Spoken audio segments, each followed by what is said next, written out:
당시에 종교 지도자들인 바리새인, 서기관, 율법사, 이런 사람들이 주동이 돼가지고 사람들을 여러 사람들이 몰려가지고 한 여인을 끌고 예수님 앞에 왔다는 거예요.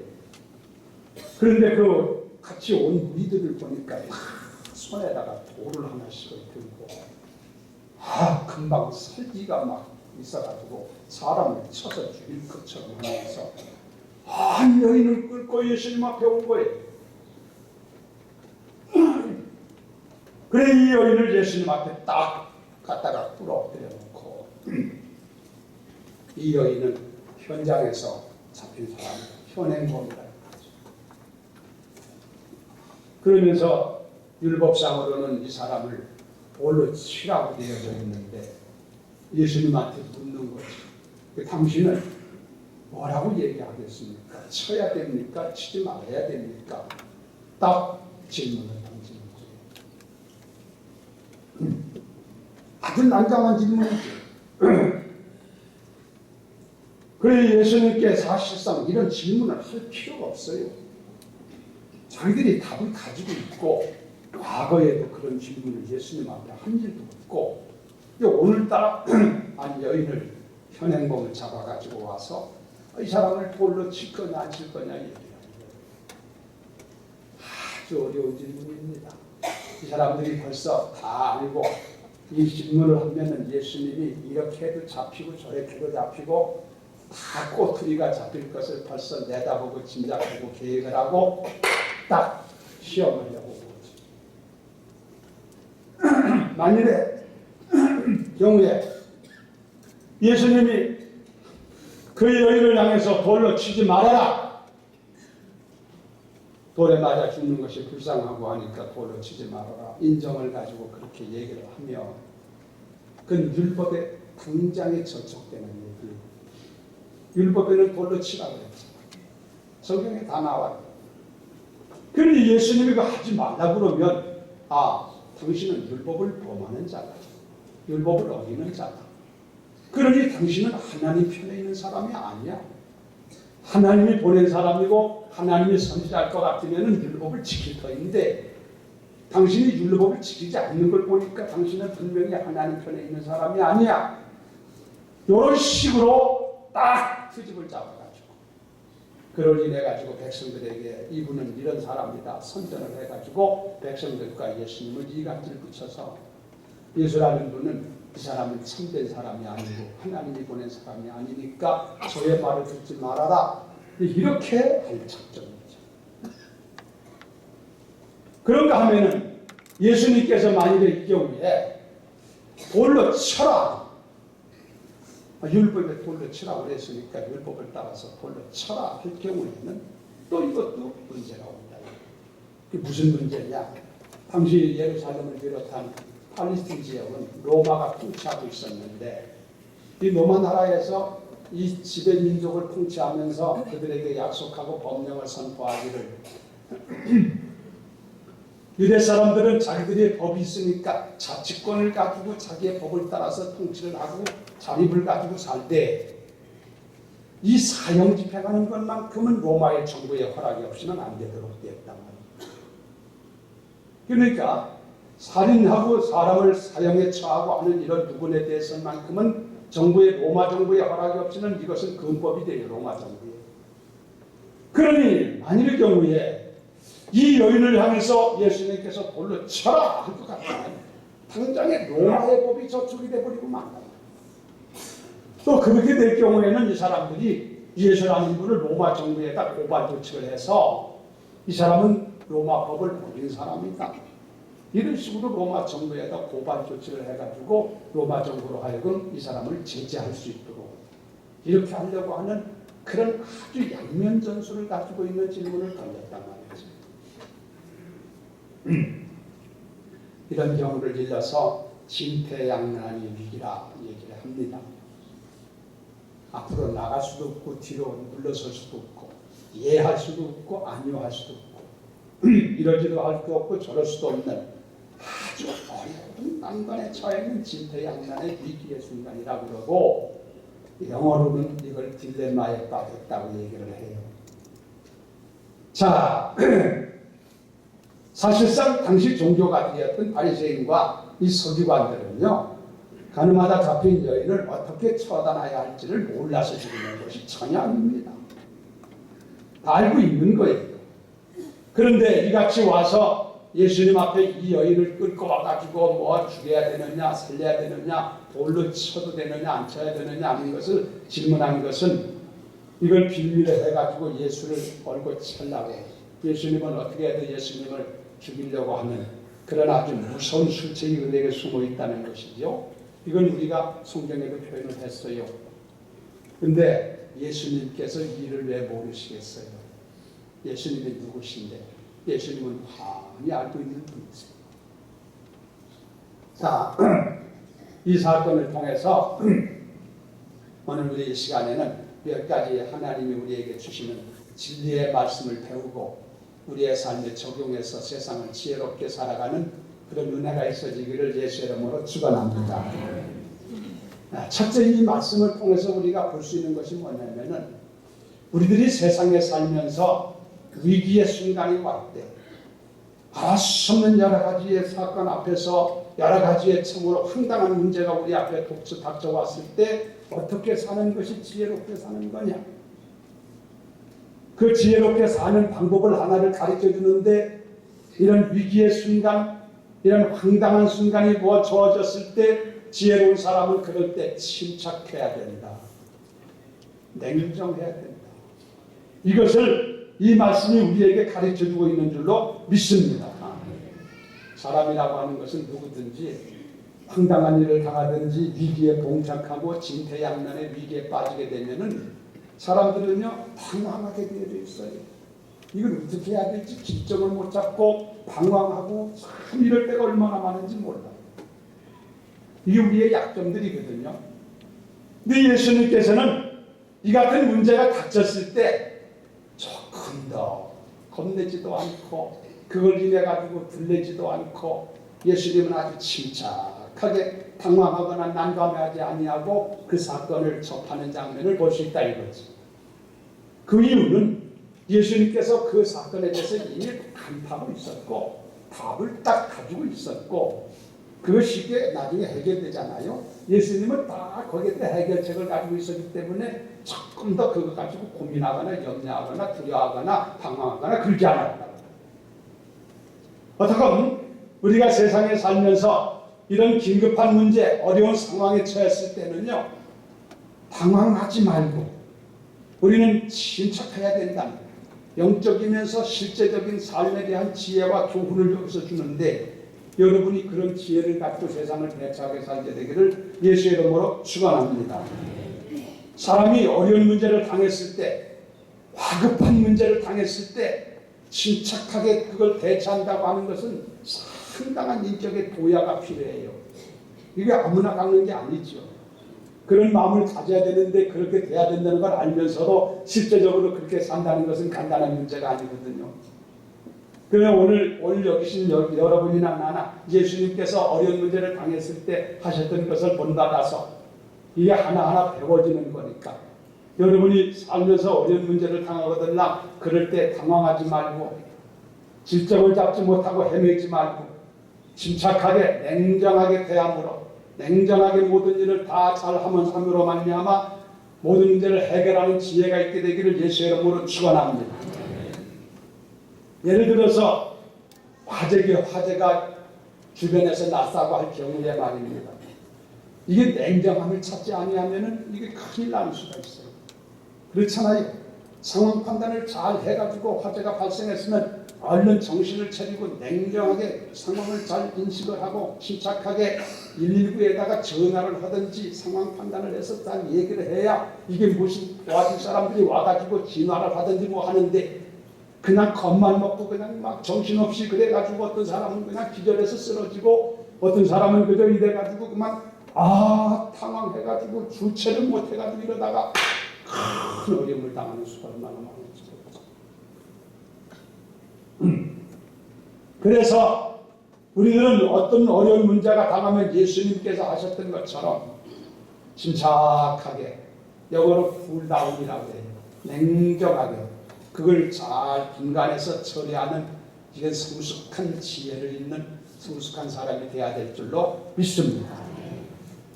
지금 여기 예수님 주변에 모여든 사람들은 눈이 시뻘건 사람들이에요. 이 사람들 여러분 알잖아요.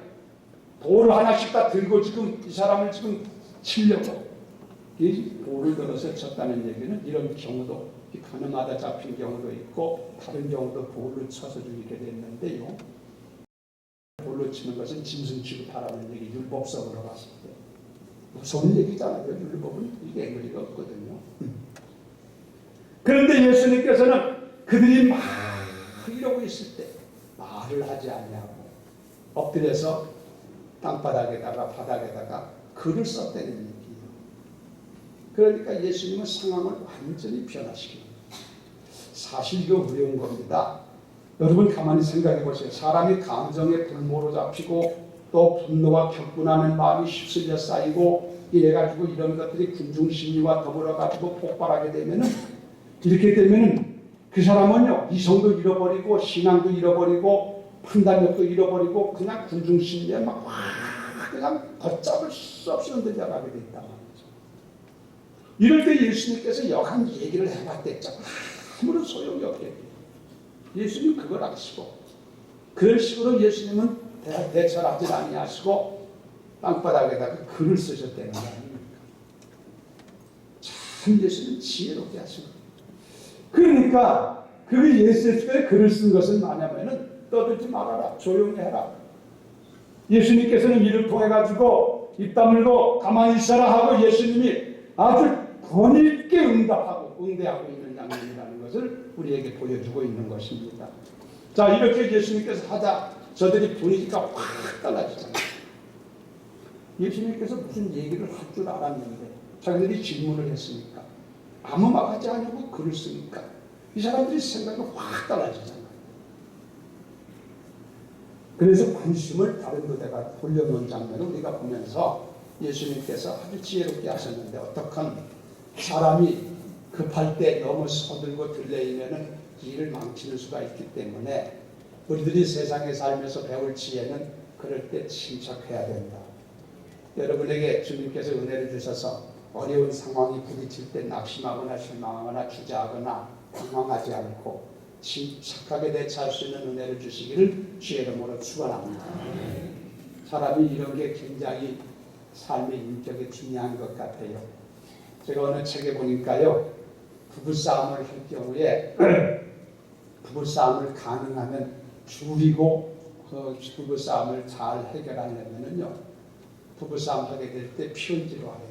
편지. 이게 화가 나고 이런 마음이 있어가지고 그냥 이걸 이기지 못해가지고 막 폭발하는 수가 있는데 그러다 보면은 충돌이 오잖아요. 그런 마음이 오거들랑 말로 하지 말고 가서 편지를 쓰래요. 내가 이래 해가지고 지금 화가 났고 내가 이래 해가지고 섭섭하다는 얘기라든가 편지를 이렇게 쓰래요. 오늘부터 다 그렇게 하세요. 이게 아무나 할 일은 아니에요. 이 편지를 이렇게 쓰다 보면은 화가 가라앉아. 편지를 쓰다 보면은 아 내가 흥분했구나. 내가 잘못 판단했구나. 쓰다 보면은 그런 생각이 들어가지고 자기도 모르게 마음이 무너진다는 거지. 그래서 이 부부싸움은 하지 않게 된다는 얘기예요. 심리학에서 나오는 얘기인데 심한 사람들, 부부싸움이 심한 사람들은 꼭 활용해 보시기 바랍니다만은 여러분 어떤 상황 속에서도 흥분하지 아니하고 놀라지 말고 침착하게 대처하는 것은요 참 지혜로운 삶의 방법이에요. 먼저 오늘 이 사건을 통해서 우리 주님께서 우리에게 보여주는 본을 따라서 여러분의 세상을 대처하며 살 때 침착하게 살아가는 성도 되기를 예수의 이름으로 축원합니다. 그다음에 두 번째는요. 이 교훈이 우리에게 주는 것이 뭐냐면요. 이건 인류들에게 오는 세대 인류들에게 주는 삶의 지혜인데 그게 뭐냐면은 자책을 유도하는 것인데 너 자신을 볼 줄 알아라는 거예요. 내 자신을 볼 줄 알아. 지금 예수님께서 입을 열고 말씀하시지 않고 사실은 글을 썼는데 그 글 쓰는 가운데 많은 말을 하신 줄로 믿습니다. 근데 예수님께서 땅바닥에다가 뭐라고 글을 쓰셨을까? 여기 성경에는 뭐라고 쓴 얘기가 없으니까 학자들은 여러 가지로 생각을 해요. 이건 어디까지나 상상에 불과한 얘기지만 아마 이렇게 썼을 것이다. 아마 이렇게 썼을 것이다. 여러 가지로 얘기하는데 책을 좀 봤더니 그 중에 어떤 학자는 얘기하기를 예수님이 땅바닥에 무슨 소리를 썼습니까? 상상이라고 했어요. 어디까지나. 아마 예수님께서 나중에 예수님이 죄 없는 자가 돌을 들어 치라고 얘기를 하셨는데 아마 그 얘기를 썼을 것이다. 죄 없는 사람이 먼저 돌을 들어 쳐라. 그 얘기를 쓰지 않았겠는가. 자, 그렇게 했을 경우에 당시에 거기 모여있는 군중들은요, 글을 모르는 사람들이 많았을 거라는 겁니다. 이것은 학자들의 연구예요. 우리들도 보면은 이게 한글을 지금 우리들은 다 알고 있지만 저 어렸을 때만 해도 한글을 모르는 사람들이 많았어요. 안 그래요?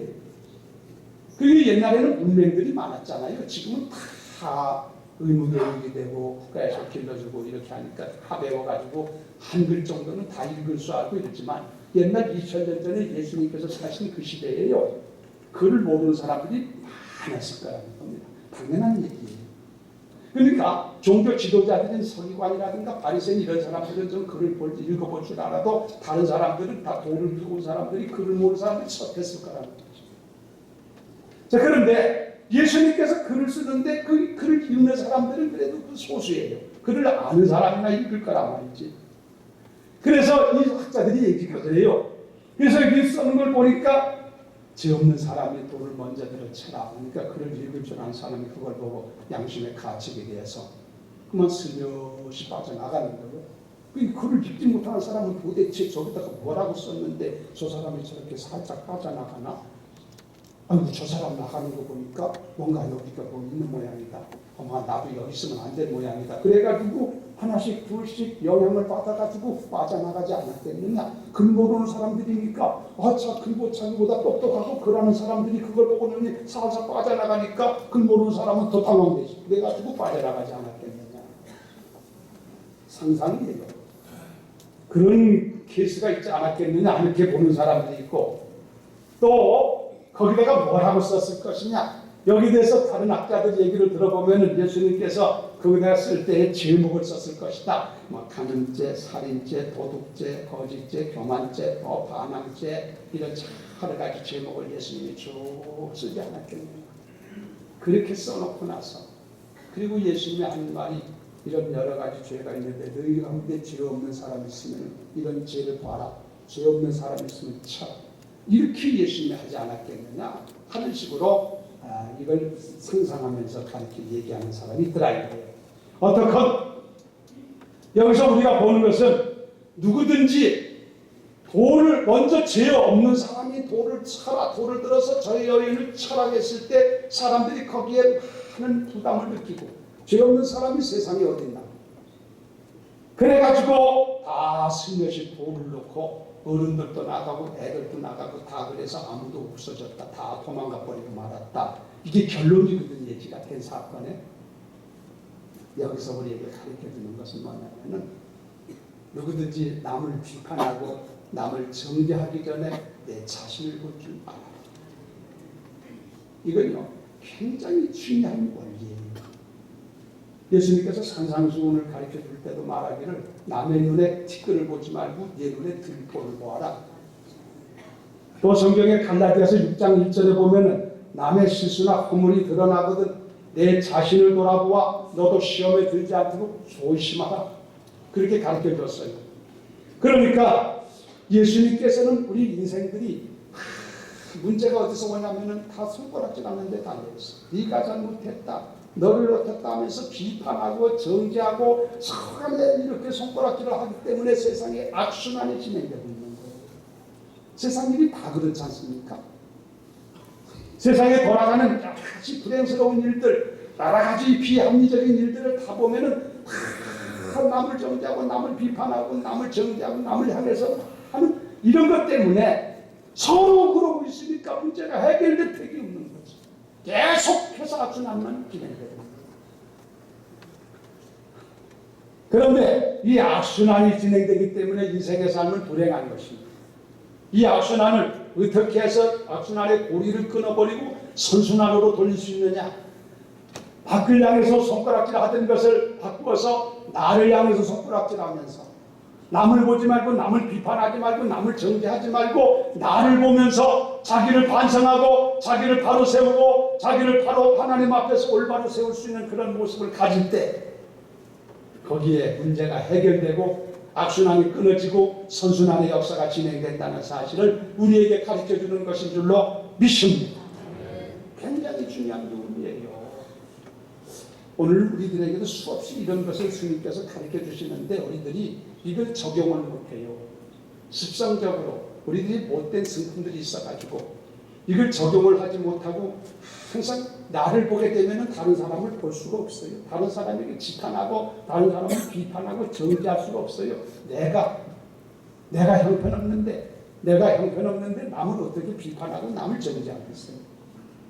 그래서 주님은 우리에게 먼저 자신을 보라고 가르쳐주며 자신을 먼저 하라고 가르쳐주는데 우리들은 이걸 적용하지 못하고 나를 보지는 아니하고 나는 아무 문제 없는 사람같이 나는 깨끗한 사람같이 생각을 하고 상대방을 향해 가지고만 나쁜 사람이다 어떤 사람이다 하면서 판단하고 정죄하고 이러기 때문에 이게 해결이 안 되더라는 얘기지. 오늘 주님은 우리들에게 그런 어리석은 삶을 버리고 그러지 말고 남을 보기 전에 자신을 보고 남을 정죄하기 전에 자신을 먼저 정죄하고 자신을 먼저 분간하고 자기를 바로 세울 줄 아는 그런 사람이 되라고 가르쳐주는 줄로 믿습니다. 이런 교훈들을 우리가 잘 배워서 이런 교훈을 활용해야 밝은 세상, 좋은 세상이 될 줄로 믿습니다. 이것이 인류를 향한 하나님의 메시지예요. 얼마나 중요한 메시지입니까? 인간들이 다 이런 교훈을 바로서 알아가지고 이렇게 산다고 생각해 보세요. 세계적인 모든 문제가 하루아침에 다 정리될 것입니다. 우리 예수 믿는 사람들로부터 먼저 이런 하나님의 가르침을 본받아서 여러분이나 나나 이제 앞으로는 이런 잘못된 것을 버리고 악순환을 우리가 정리하고 선순환의 세계로 돌아갈 수 있도록 우리가 지혜롭게 살아가는 그런 은혜와 축복이 있어지기를 주님의 이름으로 축원합니다. 그런 교훈을 이 말씀을 우리에게 주고 있다는 거예요. 그리고 또 한 가지 이 말씀을 통해서 배우는 것은 죄 사는 권세가 예수님에게 있다는 것을 말해주고 있어요. 사실 가장 중요한 것은 예수님이 어떤 분이냐? 예수님은 죄 사는 권세가 있고 그분은 그러기 때문에 곧 하나님입니다. 이 사실, 이 사건이 우리에게 암시해주고 있고 계시해주고 있는 줄로 믿습니다. 여러분 여기 보면은 예수님께서 죄 없는 사람이 먼저 돌을 들어 여인을 치라고 하니까 이 사람들이 자기의 가책을 느끼고 한 사람 두 사람 자꾸 빠져나가다 보니까 아무도 없이 다 나가버렸어요. 그때 예수님하고 딱 둘이만 있었는데 근데 예수님께서 그에게 하라 그 여인에게 하는 말이에요. 정죄하는 자가 아무도 없느냐? 예, 아무도 없습니다. 다 나갔으니까. 그래서 예수님께서 말씀하시기를 나도 너희를 정죄하리 아니하노니 다시는 죄를 짓지 말아라. 예수님께서는 죄를 사하시는 권세를 행하시는 것을 볼 수 있다. 이 죄를 사하는 권세가 하나님밖에 없는 줄로 믿습니다. 이 예수님께서 죄를 사하는 권세를 행사하신다는 얘기는 그가 곧 하나님이라는 증거가 됩니다. 여기에 복음이 있다 이거예요. 예수는 하나님이신 줄로 믿으면 아멘. 죄 사는 권세가 예수에게 있는 줄로 믿습니다. 그리고요 사람의 감동, 구원, 사람을 변화시키는 것은요 정죄하고 심판하고 그렇게 한다고 사람이 변화되는 게 아니에요. 매를 친다고 변화되는 게 아니에요. 형무소에다가 가둔다고 되는 게 아니에요. 사람은 용서해주고 이해를 해주고 은혜를 베풀어 줄 때 그 은혜를 깨닫는 사람이 변화되는 역사가 나타나는 줄로 믿습니다. 하나님은 그런 방법을 사용했어요. 우리가 잘 알고 있는 소설 가운데 여러분들이 잘 알고 있습니다만 빅토르 휴고라는 사람이 쓴 레미제라블이라는 책이 있어요. 상당히 유명한 책이에요. 그 소설의 주인공이 장발장이라는 사람인데 거기 보면 그걸 가르쳐요. 이 장발장이라는 사람이 어느 날 빵 한 조각을 훔쳐 먹었어요. 이 빵 한 조각이 큰 것도 아니고 이 빵 한 조각 훔쳐 먹는 것은 뭐 크게 볼 수는 없잖아요. 어떻게든 이걸 훔쳐 먹어가지고 그게 정죄함을 받아가지고 형무소에 들어갔어요.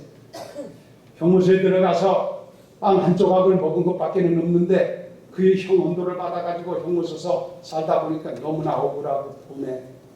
아니 큰 죄를 진 것도 아니고 빵 한 조각을 그걸 훔쳐먹었는데 그랬다고 해서 나를 이렇게 가다 놓고 이렇게 하느냐 이 생각하니까 너무나 분통이 터져서 이 사람이 감옥에서 탈옥을 합니다. 뛰쳐나옵니다. 분해가지고.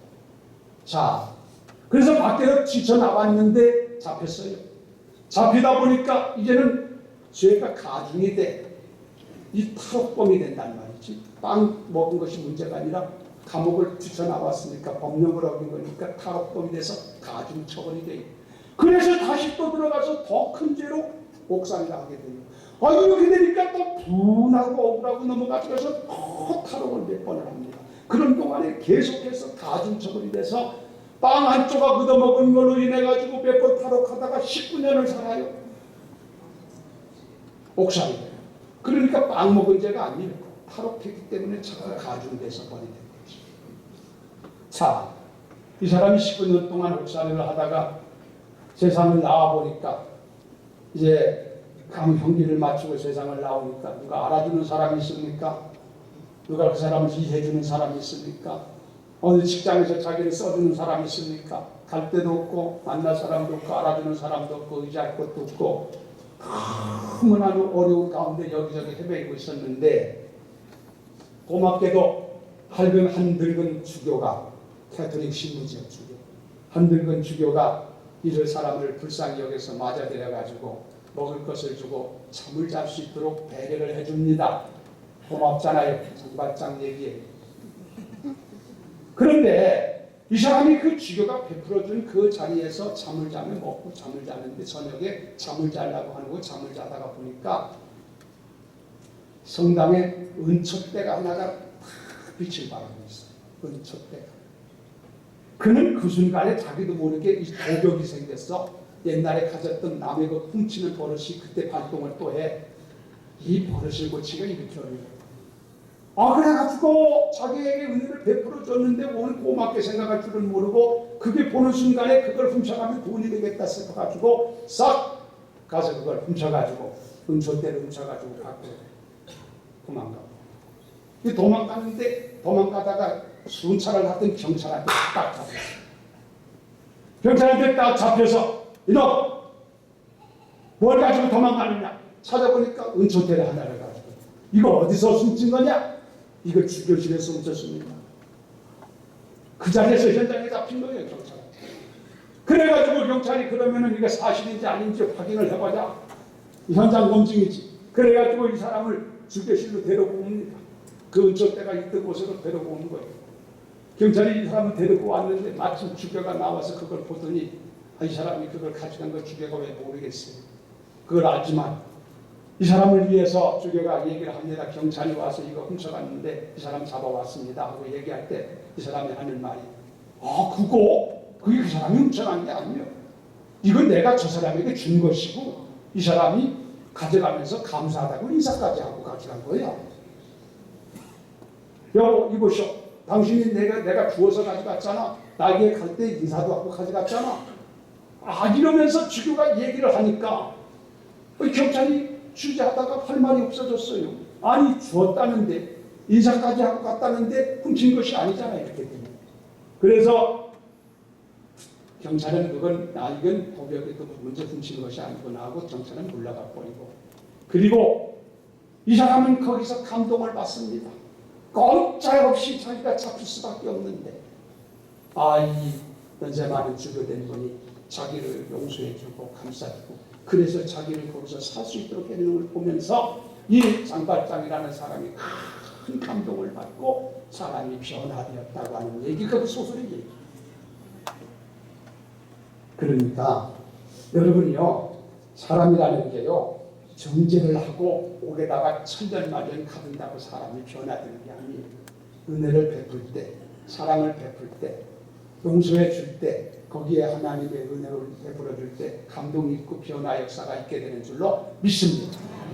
아마 이 여인의 경우에 예수님 앞에 찾아나온 여인의 경우에 사람들이 다 떠나간 후에 예수님께서 눈을 부라리면서 야 여인아! 내 그런 죄를 범했느냐 하면서 예수님이 호통을 치고 이랬다면 역사는 달라질 것입니다. 그러나 예수님은 전혀 그런 심판하는 자세를 갖지 아니하시고 예수님께서는 그 여인을 불쌍히 여기시고 아무도 정죄한 자가 없느냐 나도 너희를 정죄하지 아니하느냐 다시는 죄를 범하지 말라 하면서 은혜를 베풀어 줄 때 그 사람이 변하여 새 사람이 된 줄로 믿습니다. 이것이 하나님의 은혜요. 이것이 기독교의 진리요. 예수님께서 행하신 은혜라 이거예요. 예수님은 이 땅에 오신 게 심판하러 온 게 아니에요. 허물 많은 우리들에게 심판하기로 했다면 우리가 어디 가서 몸을 두고 우리가 어떻게 살 수 있겠습니까? 그러나 주님께서 허물 많은 우리들을 불쌍히 여기고 우리가 주님 앞에 나아가서 잘못을 고하기만 하면은 우리의 허물과 죄를 용서해 주시고 은혜를 베풀어 주시려고. 그래서 예수님이 십자가에서 대신 죽으셨고 누구든지 주님 앞에 나오기만 하면 지금도 용서해 주시고 은혜를 베풀어 주기 때문에 그래서 오늘 우리가 주님 앞에 살고 오늘도 주님을 믿고 있는 줄로 믿습니다. 얼마나 큰 은혜인지 알 수가 없다. 그리고 중요한 것은 신학적으로 중요한 것은 이 죄 사는 권세가 누구에게 있느냐? 죄가 기독교의 문제예요. 인류의 가장 중요한 문제는 죄 문제 아닙니까? 죄 때문에 영원한 저주와 멸망을 받는 거 아닙니까? 여러분 병이 없으면 병원이 필요 없어요. 죄 문제가 없다면 영적으로 이 하나님 기독교가 필요가 없고 종교가 필요 없는 거예요. 그렇잖아요. 예수님도 그랬잖아요. 병든 자에게 의한 것처럼 죄 있는 곳에 예수님이 필요하고 죄를 사해 주시는 구원하시는 주가 필요한 줄로 믿는데 그 죄를 용서할 분이 누구냐? 우리의 죄 문제를 감당할 수 있는 분이 누구냐? 그분은 지금 오늘 예수님이 간접적으로 우리에게 보여주는 것은 죄사는 권세가 예수님에게 있다. 그러므로 누구든지 예수를 믿어야만 구원받는다는 사실을 이 성경은 우리에게 계시하고 있는 줄로 믿습니다. 사랑하는 여러분, 그러므로 우리는 예수밖에는 믿을 자가 없어요. 예수 믿어야 구원받을 줄로 믿습니다. 누구든지 예수 앞에 나아가 자기 죄를 고하기만 하면 주님은 우리를 책망하지 아니하시고 긍휼을 베푸시며 용서해 주시고 그에게 구원을 베푸시고 하나님의 자녀 될 수 있는 놀라운 은혜를 주시는 줄로 믿습니다. 그 예수를 믿고 우리가 구원받았고 그 예수를 통하여 하나님의 역사를 이루어 나가는 거 아니겠습니까? 오늘 여기 나오신 여러분들은 다시 한번 이 말씀을 통해서 예수를 나의 구주로 확실히 믿고 그분을 통해서만 구원받는다는 사실을 이해하시고 믿음 안에 굳게 서는 여러분 되기를 주님의 이름으로 축원합니다.